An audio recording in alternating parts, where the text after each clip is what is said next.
In today's video, I'm going to show you how to recover your Gmail account without a password and without a phone number using Google's official account recovery process. This is a really helpful method if you've lost access to your inbox, forgotten your password, or no longer have your old phone number linked to the account. And the best part is, you can still try multiple recovery options like your recovery email, a Google prompt on a signed-in device, or even your last password remembered.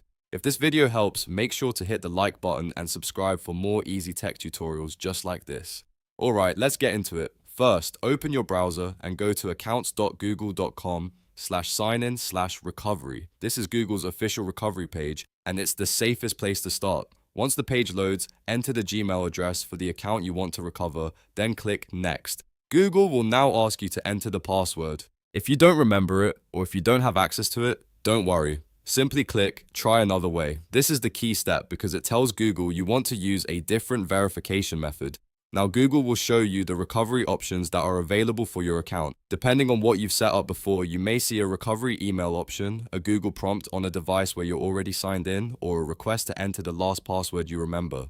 Choose whichever option you still have access to and continue with the verification process. If Google sends a code to your recovery email, open that inbox and look for the verification message. If you get a prompt on another device, tap yes or approve the login request.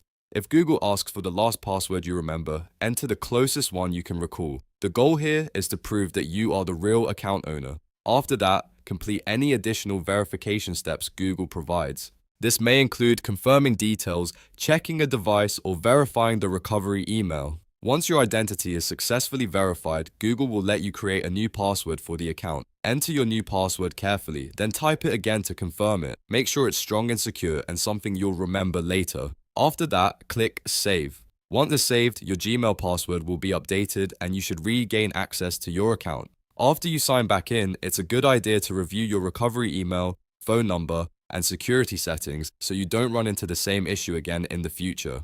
And that's it. You've now learned how to recover a Gmail account without a password and without a phone number by using Google's recovery options. If this tutorial helped you out, please give it a like and subscribe to the channel for more simple step-by-step guides. Thanks for watching, and I'll see you in the next video.